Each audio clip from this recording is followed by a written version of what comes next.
On today's show, what we know about Ime Udoka and the Celtics and what doesn't add up about his suspension. Plus, Ben Simmons speaks out on the 76ers and the Jazz make another trade. All of that and much more on today's Locked On NBA.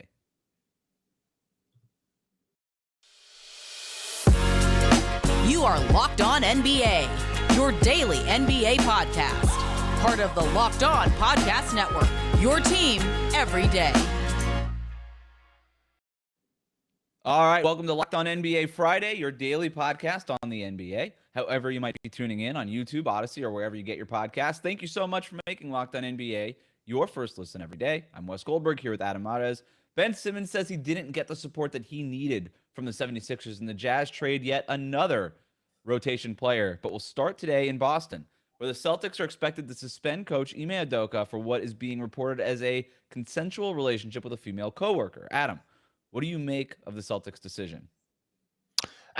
What I make of it is that, first of all, the rollout of information has been absolutely absurd. I mean, this is one of those things. We live in an interesting time where, being first with the story is so important. And this is a particularly sensitive story on several fronts. There's lots of people involved, both directly and indirectly with this story. And the way it came out with Woj, first of all, reporting like clearly something is going on, major suspension. It didn't even say the days, but you hear like, oh, a significant, I think, what did he call it? A significant suspension.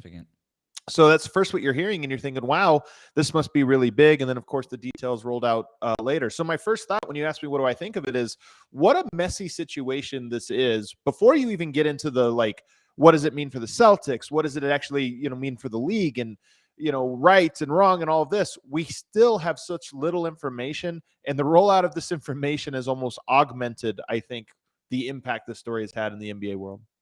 Yeah, news breaks Wednesday night that something's going down, that there's something, maybe a suspension or something regarding Udoka, and then we're recording this obviously on Thursday, and there's just been little bits of things here and there, but mostly just speculation. And I don't know how much it's worth getting into the speculative stuff that hasn't been confirmed in a report, but no official, as of yet, no official word from the Boston Celtics, but it sounds like all the reporting around this is that he's going to get suspended for a year. Now, Yeah. the reaction to it on social media has been, as I think anybody could guess, not great for Ime Udoka and not great for the Celtics, because this is sort of, it reminds me a little bit of the Robert Sarver thing with the Suns. Obviously that was a much more long drawn out investigation and things, but it ultimately ended up in a 1-year suspension plus a $10 million fine. And then basically the public opinion went so far against the NBA in that decision, so far against Robert Sarver, that he was basically forced to sell the Phoenix Suns. At least you. A major difference, though, Wes. A major difference here. This was Adam Silver's plan all along with Robert Sarver. His plan, and he said this in the quote that went viral about, hey, owners are held to a different standard or whatever it was. Admittedly, a bad line, as evidenced by the NBA coming and giving a sort of a clarification statement. But what the second half of that statement to me was the more interesting one, which was Adam Silver basically saying, listen, when people were saying, is this light? Is this a light sentence? And he said, listen, it's hard to punish a billionaire owner in a way that makes sense to you. But trust me that this hurts him in ways you probably don't even understand. That was, I'm condensing what he said.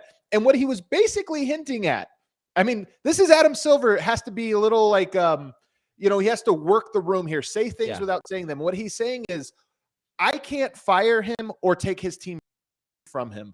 I could just put him in a position he wants to give his team away, which is, of course, what happened. So the difference here is that, in my opinion, when Adam Silver was catching a lot of flack, and some of it, look, perhaps some of it deserved, but Adam Silver was trying to tell us the plan.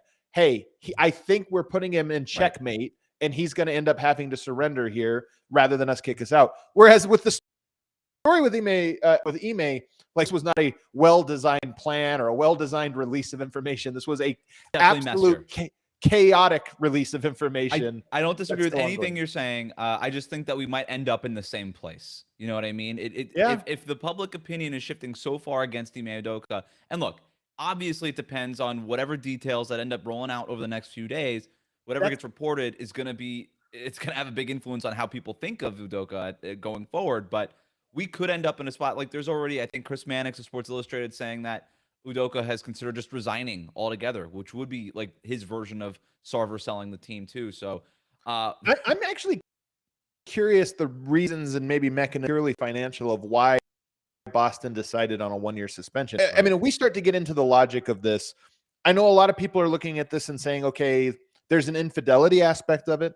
There is you are with someone who presumably is a subordinate, and there's all of these issues. And I don't think people quite understand, the gravity of those things. Like teams, if this is happening behind the scenes, a team maybe handle this differently. I don't know. Clearly, this had become a situation that was like, hey, something big is going on. But when you talk about a full year suspension, maybe there's more to the story. Maybe there's all of these different moving pieces, but it certainly feels to me impossible to expect Ime to step away from 1 year. He was only with the team for 1 year, by the way.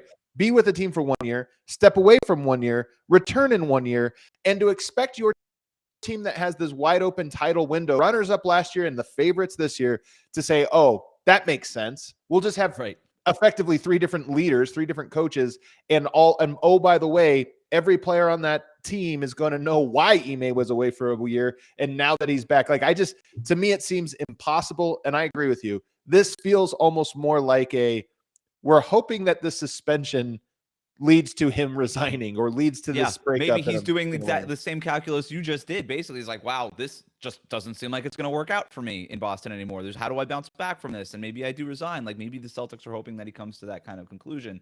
I think ultimately, look, and maybe this is like the worst way to talk about this, the most cynical way to talk about this. Again, we don't know the details about what really went down here, but is it maybe just a 1 year suspension because he was a pretty good coach and they went to the Eastern Conference, they went to the NBA Finals?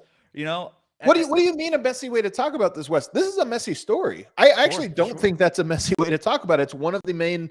We're basketball analysts. Talking about this through the basketball lens is not messy. It's like this is actually what it is. Well, so let's do it. Yeah, for me, that is absolutely a part of this story. Fourth in Coach of the Year voting last year, Ime Udoka. He did a great job. He turned that team around from January on, got them to the NBA Finals. I thought did a great coaching job. Obviously, it hit a wall in the NBA Finals, but they got there, right? Which was a huge get over the hump thing for that squad and that core. But already, we're getting this. This is going to be a distraction just days before media day and training camp. By the way, could not have been worse timing. And you've already got injuries happening, right? Gallinari, who they just acquired, out with an ACL, might be back for the playoffs. We'll see. Probably not. Robert Williams III just had another knee procedure. Has had a bum knee for a lot of years. They say he's going to be back early in the season, but this stuff is already happening. We'll see.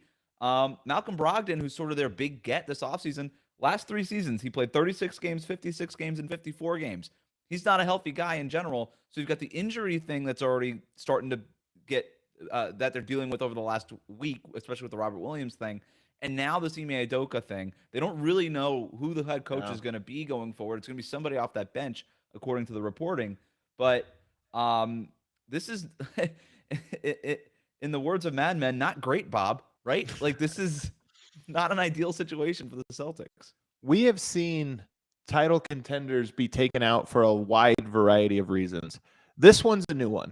This feels a little bit like a new one of like we talked last week, what could derail the Celtics season? Well, maybe Tatum and Brown and they power struggle or this. Like we could have gone through a whole list, but a coach being suspended for an entire year for something like this was not on the bingo card. But I'm with you. It is. Last year felt a little bit like a minor miracle that you go from Brad Stevens, who was a very good coach, but maybe had run a cycle there. I don't know. You go from him to Ime, and you start off with a bit of a struggle, kind of as to be expected. But then they right the ship, and Ime, very clearly seemed to be the right man for the job.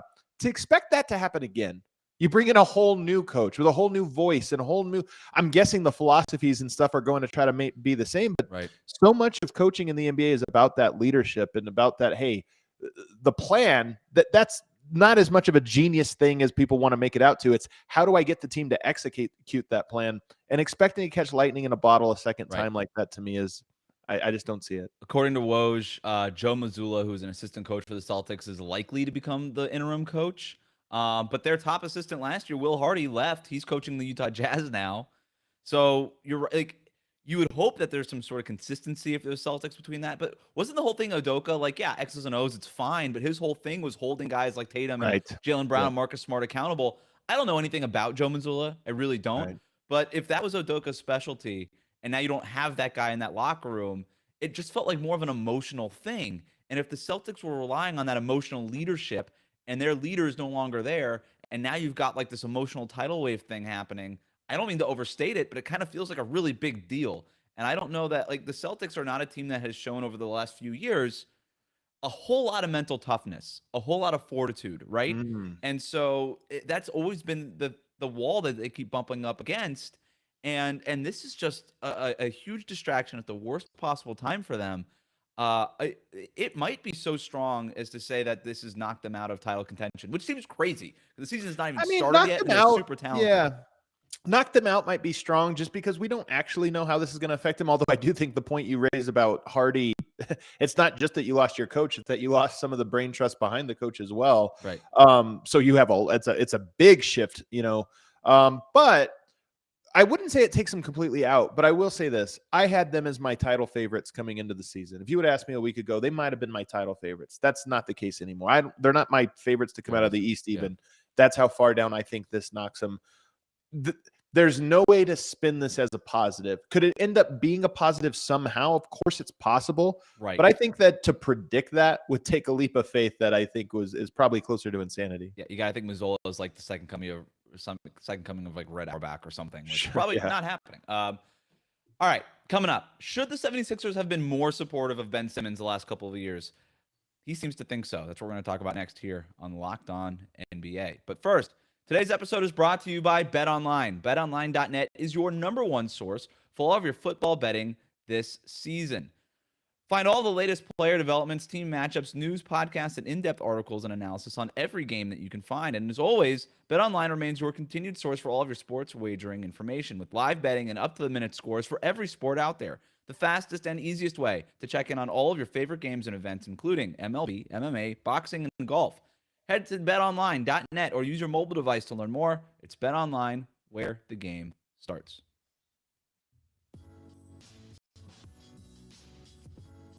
Back here with Locked On NBA. In an interview on JJ Redick's podcast on Thursday, Ben Simmons said that he just wanted help during his time with the 76ers, that he didn't feel supported as he struggled with his mental health. Here's his quote. "I was in such a bad place where I was like, bleep, I'm trying to get here, and you guys are like throwing all of these other things at me to where you're not helping, and that's all I wanted was help." Simmons talked to JJ Redick also about after that Atlanta Hawks series, and basically, admitting that he felt that Doc Rivers and Joel Embiid threw him under the bus. Hard to argue that they didn't. What do you make of Ben Simmons' comments, Adam? I mean, I'm with you. It's hard to argue that they didn't do that. I mean, here's one of the things about the 76ers, and this is interesting of every team, especially young teams that have multiple young stars, and it's one of the reasons that I think a process like Tank is so difficult, is that inevitably a fan base, I mean this sincerely, not media, not everything else, a fan base picks one guy.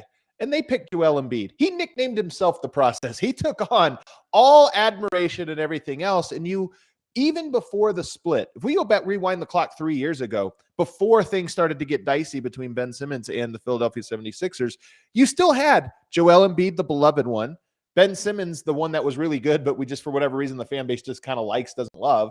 And I think that this to me frames so much of what Ben's talking about was, hey, when things started to go sour for him, it was easy for the organization to turn him back. I mean, look, he played poorly, he had some bad moments, he was a high-profile things.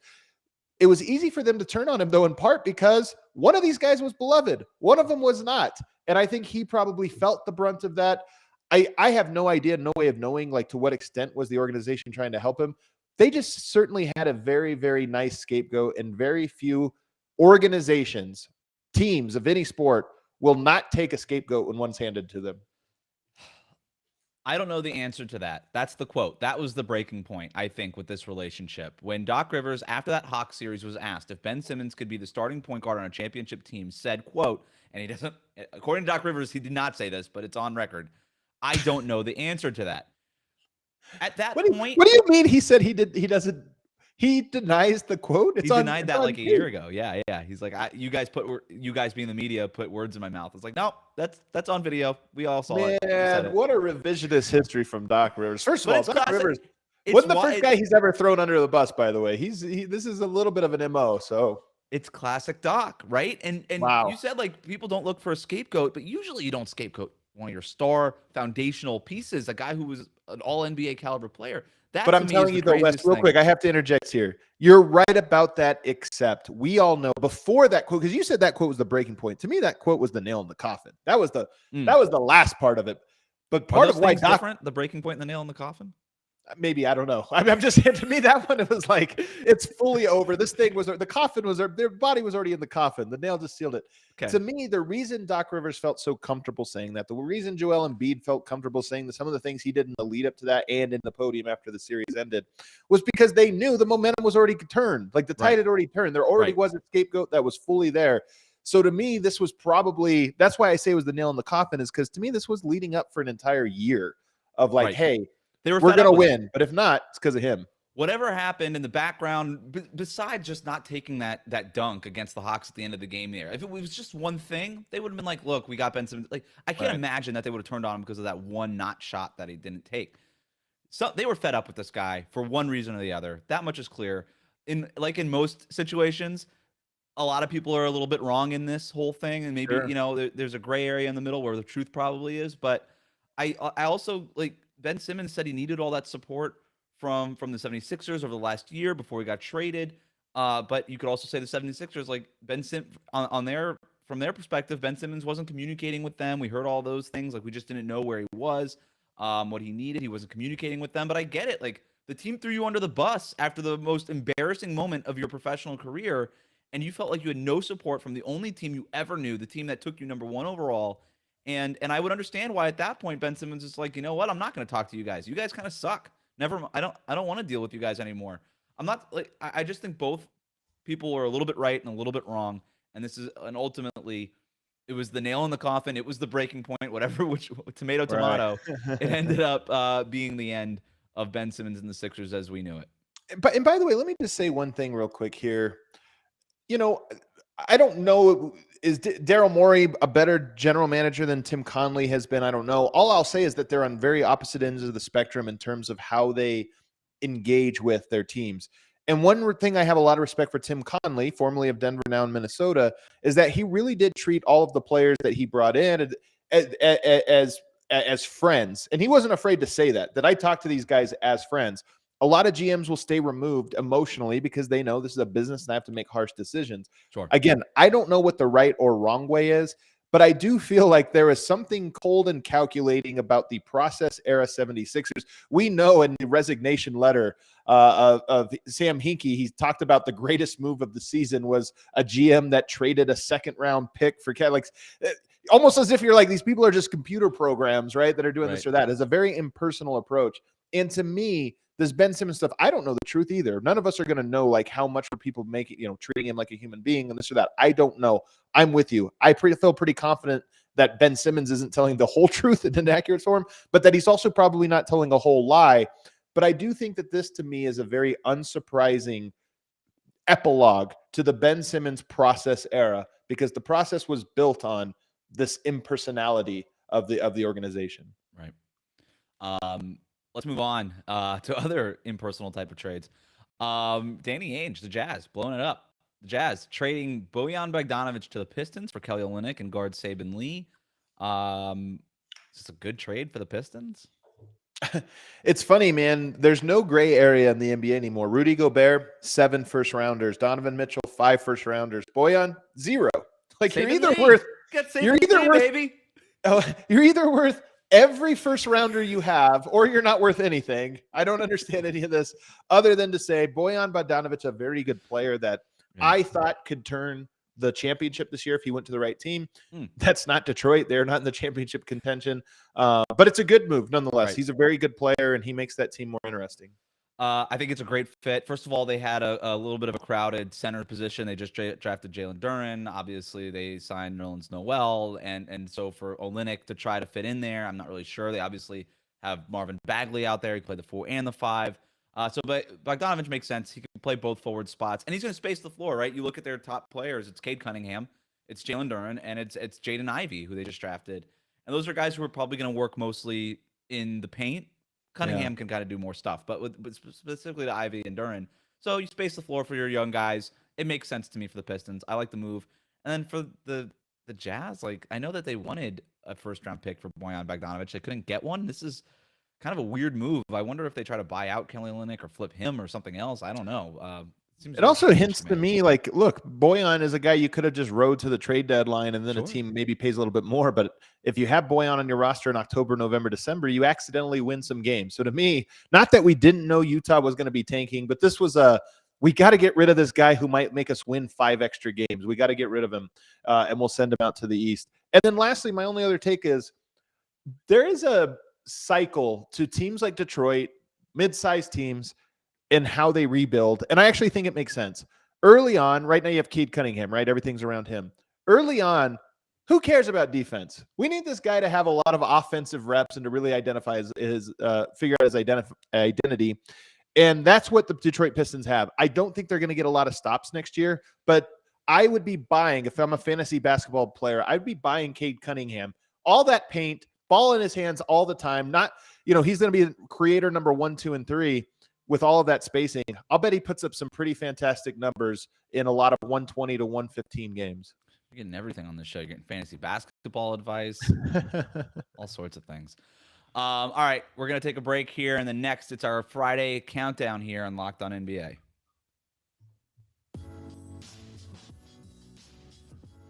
It's Friday, which means we are counting down to the weekend with our weekly power rankings. Adam, here's what you texted me as we were planning the show. Quote, top 5 things from the offseason, end quote. So I don't know that you could have been more vague, but I'm excited to see where this is going. If it's vague, it just gives me more wiggle room when people tell me I'm wrong about my list. This was my favorite things of the offseason. Or I shouldn't say my favorite things. These are just like the things if you were asleep the entire offseason, you said, hey, fill me in. What happened? All right, I'm going to try to fill you in on things that I found to be interesting. I hate to say it, but the Ime Udoka thing to me, it would have been on this list. I didn't put it on there because we had a whole segment on it. And because all of the details are not out, and it would feel a little bit weird to say it was a top 5 thing and then this become significantly more negative. Sure. But if you just talk about what's different from last year to this year, the Celtics not having their head coach and having a scandal around him is easily a top 5 most impactful thing of the offseason. Definitely a thing. I think we agree on that. We agree it's a thing. Also, not just narrowly missing the list for me was Kevin Durant being stuck in Brooklyn. His failed coup to get himself out and now to be there. Again, I don't know if I would call it a favorite thing, but it is an interesting one that a star player tried and failed. This is maybe the most high-profile way a superstar has failed to force their way out. We've kind of seen the limits now of player empowerment, haven't we? It's just the limits. I hate to say it. You're right, except the real lesson is don't ever sign a long-term deal, which is I fear is going to be the actual lesson, not something better.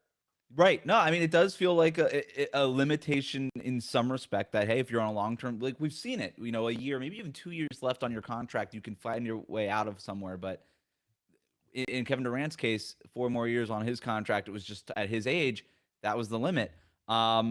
I'm surprised that didn't make your top 5, but I'm interested to hear what it is. So number 5, I actually don't have these. Actually, I'll try to put these in order. Number 5 for me, Summer League with Paolo Banchero, Keegan Murray, Chet Holmgren. Of course, Chet Holmgren been suffering an injury, but very impressive Summer League and very impressive rookies, in that Summer League. So to me, we have up and down years, but the fact that you got Paolo Banchero going to the Magic and he looks like a legitimate cornerstone piece. And then you have Keegan Murray, who's kind of, we thought he would be good, but the way he shined in the Summer League, ESPN had him, I can't remember, like 80th on their top 100 board or something like before. I was surprised. I was not surprised to see some of the other, rookies on the list, but Keegan Murray, that just tells you how good of a Summer League he had. Yeah, they were drinking the Keegan Kool-Aid for sure. I'm all in on Paolo Banchero. I'm all in. I'm completely in. I watched him at Duke here and there a little bit. I was like, yeah, right, whatever. Like, seems good. And then I saw him in Summer League, and I think I'm going to take that drive up the Turnpike up to Orlando and maybe watch a couple of Magic games. The Magic come to Miami, though, so maybe I don't have to make that drive. But still. You're not driving to Orlando. I love that you teased, like, maybe I'm going to drive to Orlando. I went to college in Orlando. Maybe I'll go see a UCF football game, and then I'll go see a Magic game. Maybe I'll do something like that. Hit up Magic Kingdom. Number 4 for me. This Robert Sarver saga and the way it's played out, again, another story that is sort of still happening, but this is a successful coup of sorts of Robert Sarver. I'm not trying to say, that it wasn't a right coup or what have you, but this was a thing that the report first came out from Baxter Holmes, 7 months ago? It's been a while. Long time. It was, yeah. It's been, maybe it was a year ago, actually. It was a long time. And that started this process. And you kept thinking, when's the story going to drop? What's going to happen? What's going to be the fallout? Well, now we see the fallout. And that is, as I mentioned earlier, the real story, in my opinion, I don't know how many basketball fans really understand that this was the process, was that Adam Silver knew the limitations of the league and made moves that would force him to do exactly what he did. So we talk about Donald Sterling. He was banned for life. He was really checkmated into leaving with copious amounts of money. And Robert Sarver, I think, is the exact same thing. Checkmated into selling the team and basically getting out of the lives of the NBA forever. Was the Adam Silver press conference a little cringy at times? Yes. Was this entire situation in general very cringy the entire time? Yeah, it was. And so I hear all the Adam Silver backlash on that stuff too, but everybody that had... I'm not defending him. I'm not criticizing him. I'm just saying, if you really hated the thing that Adam Silver did, now you got what you wanted, right? I think a lot of people just said, that's the thing. A lot of people said, hey, we need him out. This is bad. We need him out. And Adam Silver now can say, yeah, I know. He's out. The thing that everybody cringed at, well, there was, I think, a few different quotes, but Adam Silver basically saying, look, he's got rights as an owner. And everybody was like, screw that. Like, that's not the right. And look, I get it. Like, the phrasing of it was a little weird, but it's not wrong. Like, it kind of felt like he was like, I think the way you phrased it, I think was well said. He checkmated him into trying to get. And the other thing that's interesting about Sarver selling a team is that he's selling a team right now. He's going to get a bunch of money from it, no doubt about it. A team that was just in the NBA Finals a couple of years ago and had the best record in the league last year. It's a valuable franchise. But that TV rights deal is coming up, and that franchise could have been worth so much more in just a few more years if he had held on to it for like another decade or something like that. And so he's also losing out on some potential money. But the bigger thing to me is who takes over, because they're going to be getting just a money printing machine with whatever it is that they're going to end up paying for the Phoenix Suns. And I think even more to the point, there's that scene in The Wire. I don't know if people know in season, one of the last seasons where Marlo is told he gets all this money, he gets to keep all of his money, but he can't be in the game. And he goes out on the street. He's like miserable, right? He's like, I don't want the money. I want to be in the game. Right. And I think the same thing, this is what Adam Silver was basically saying about Robert Sarver and really about billionaires in general, saying, look, I know it doesn't sound like you want me to find this guy more money. He has enough money. It doesn't matter. There's no amount of money I could find him. I'm taking away the thing that he wants the most. And it's going to drive him so crazy that he has no choice but to just get out. And that is, you are now and forevermore a pariah in this league. And even if you don't sell, you're just never going to get to do all the things that put you in the club, the good old boys club. You never get to go back to that. And that was more or less what he was saying. Of course, he can't. Adam Silver, if you actually watch that press conference and keep in mind that Adam Silver is a lawyer, everything he said was like a lawyer on trial. Like, how do I not incriminate myself or screw this up? I just have to choose my words extremely carefully. And he was less focused on the PR of it and more focused on the legality of it. And unfortunately, a lot of times those two things don't cross. Sure. Yeah. He was cold and calculated like a lawyer needs to be. And this was an emotional thing for a lot of people that were observing it. Next thing. Number 3 to me is the Donovan Mitchell trade, which is crazy because I think a lot of people, 2 Utah Jazz players were traded and they might say the other one. But to me, this was almost in a weird way less significant. It happened later on. I mean, the Goldberg trade happened in the middle of, the trading frenzy. It kind of kicked off the trading frenzy. The Donovan Mitchell one was great because he did not go to New York as everybody anticipated, because it came out of left field, because it went to a team that's actually super intriguing. But the splash of it all was just a little bit less. But so to me, it was that was anticlimactic for sure, right? Even though we got the curveball at the last minute, we're like, oh, he's getting traded to Cleveland, not New York. But we knew he was getting traded. It was the most obvious thing that was ever going to happen. I'm with you. It was a little anticlimactic. Now, if the curveball was like the Lakers or Brooklyn or something like that, unfortunately, it probably would have been a bigger deal in the eye of the national media. But I'm with you. I think the Gobert one was much more interesting. Is that number 2? Number 2 is Rudy Gobert. 7 first rounders. 7 first rounders. And think about how many different things this had. It happened, in trade season. Like I said, it kicked off trade season in a lot of ways. He went to a place that has another center. So he created this weird team that we're like, what? 2 centers on the same team at the same time?